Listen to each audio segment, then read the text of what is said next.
Hi guys, j'espère que vous allez bien. Aujourd'hui, on va apprendre à connaître sa masse graisseuse pour pouvoir créer un plan de sèche adapté à ton niveau de départ.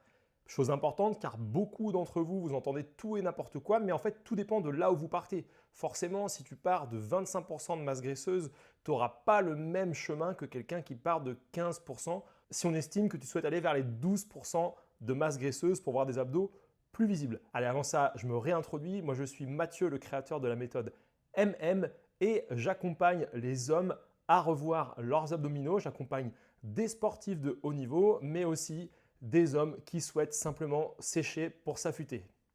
Allez, on rentre dans le vif du sujet. Si ton physique ressemble à celui-ci, tu es autour de 25% de masse graisseuse. On va te considérer en surpoids, avec une silhouette arrondie et des réserves importantes. Oui, mais quelles réserves? Tu vas avoir beaucoup de tissu adipeux au niveau de l'abdomen, également sous les pectoraux, mais avec un fort risque aussi de graisse abdominale, celle qu'on considère comme plus dangereuse, qui peut à terme augmenter le risque de maladies métaboliques. Donc si on prend l'apparence, eh bien une silhouette arrondie avec peu de relief musculaire. Le ventre et le bas du dos concentrent l'essentiel des réserves. Donc tu vas le sentir également au niveau des poignées d'amour et derrière au niveau du dos. Donc comme je disais, c'est souvent un body fat qui est associé à la graisse viscérale élevée autour des organes, avec parfois une résistance à l'insuline, et donc à terme des risques cardiovasculaires accrus. Un indicateur chez l'homme, en général, c'est un tour de taille supérieur à 102 cm, ce qui déclenche le seuil de risque toléré par l'OMS. Du coup, en temporalité, si vous voulez perdre 5%, aller vers les 20% de masse graisseuse, eh bien, il faudrait un déficit calorique modéré, donc la borne haute, 500 kcal, pour pouvoir perdre 0,5 à 1% de poids par semaine, et donc viser 8 à 12 semaines pour perdre 5% et que ce soit tenable.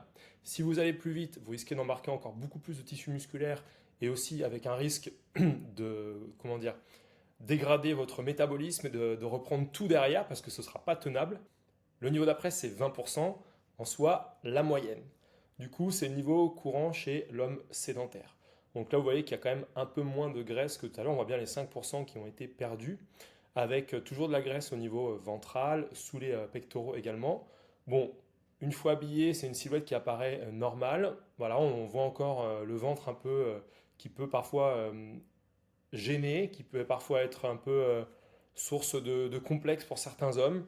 Mais on voit aucune séparation musculaire nette et visible, comme on verra sur les pourcentages un peu plus faibles juste après. En général, les bilans santé, autour de 20%, on aura une graisse viscérale qui est modérée, donc qui existe, mais qui n'est pas encore au plafond, avec des marqueurs métaboliques normaux, mais à surveiller quand même de très près. Pour passer de 20 à 15% de body fat, comptez vraiment entre 10 et 14 semaines avec un rythme sain et durable dans le temps, avec toujours cette histoire de déficit calorique modéré et de résistance training, donc soulever des charges lourdes au moins 3 fois par semaine pour pouvoir préserver cette masse musculaire avec une alimentation riche en protéines et un déficit modéré, donc pas au-delà de 400 kcal, 500 max pour pouvoir préserver du tissu musculaire. Au-delà, les études elles montrent que vous allez dégrader beaucoup de tissu musculaire, voire autant quasiment que le gras que vous allez perdre. Donc si vous voulez vraiment préserver votre masse musculaire et perdre du tissu adipeux, perdre de la masse graisseuse, alors il faut faire attention à ça, à avoir un déficit calorique modéré, soulever lourd, et aussi faire attention à intégrer suffisamment de protéines, autour de 2 grammes par kilo de poids de corps, pour pouvoir vraiment soutenir ce déficit calorique et cette perte de masse grasse. Le niveau d'après, 15%. Donc là, on va dire que c'est un peu le niveau standard. Là où vous êtes en bonne santé, vous commencez à avoir des effets visibles, donc avec une silhouette plutôt athlétique, et c'est durable toute l'année, vous n'allez pas être prisonnier de la faim, donc avec un ventre qui devient un peu plus plat, et les premiers reliefs. Donc ça, en 15%, souvent, c'est la milestone de ceux qui veulent se shaper, mais qui disent, moi, je veux rester en forme toute l'année, je veux pas non plus avoir un six-pack de folie, être trop tracé. Je veux quelque chose de tenable parce que j'ai des événements sociaux et tout. 15%, ça reste quelque chose qui est tenable, qui vous permet de faire des petits écarts de temps en temps sans remettre en cause votre composition corporelle et puis d'avoir un look plutôt affûté. Donc on voit plutôt des premiers reliefs visibles au niveau des épaules et des bras, avec des abdominaux qu'on devine sans être pour autant saillants. Et donc c'est ce qu'on considère comme une zone saine et durable. Voilà, avec une graisse viscérale faible et de bons marqueurs métaboliques. Alors, si vous voulez aller à l'étape d'après, qui est celle des athlètes, donc attention, il y a des pour et des contre. C'est là, on va dire que c'est le body fat où on est en forme, on peut tenir toute l'année et qui ne demande pas non plus une rigueur extrême. Si vous voulez vraiment vous shaper pour diverses raisons, aller sous les 15%, aller vers les 10%, ça va être beaucoup plus dur. Il y a des pour et des contre. Mais si vous êtes un athlète, si vous avez besoin d'avoir un body fat inférieur pour votre sport, ou simplement vous voulez physiquement vous faire l'expérience d'avoir le six-pack, eh bien ça va être beaucoup plus dur. Pourquoi? Parce que c'est une définition qui va être très marquée, qui va vous solliciter. Si vous descendez trop bas, donc là c'est 10%, vous voyez les abdos sont sculptés, on commence à vraiment bien deviner l'abdomen, les bras tracés, secs, pareil, sous les pecs, il n'y a plus de matière grasse. Donc si vous êtes autour de 10%, ça va. On va dire entre 9 et 11%, ça reste bien tenable. Mais si vous descendez sur les 8%, eh bien souvent c'est ce que font certains quand ils vont descendre sur des sèches très très très très poussées.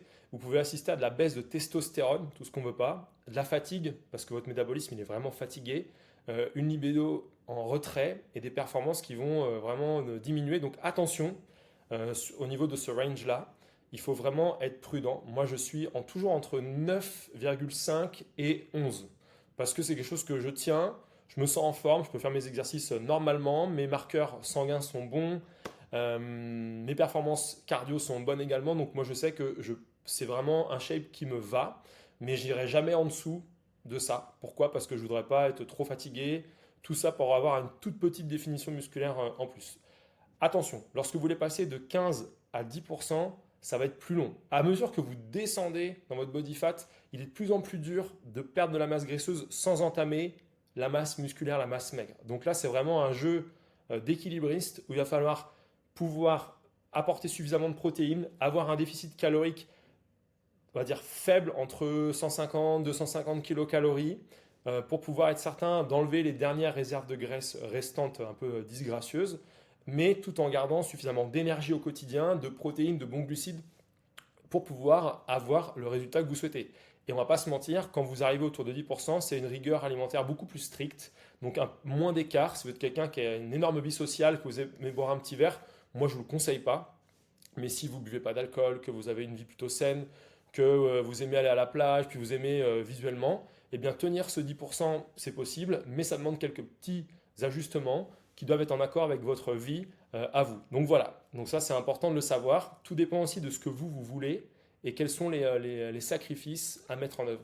Donc plus vous allez vers 10%, plus c'est difficile, gras ou plus sec. Donc on a vu 25% et plus, on sera en situation de surpoids avec des réserves importantes, de la graisse viscérale élevée, il faut vraiment faire attention.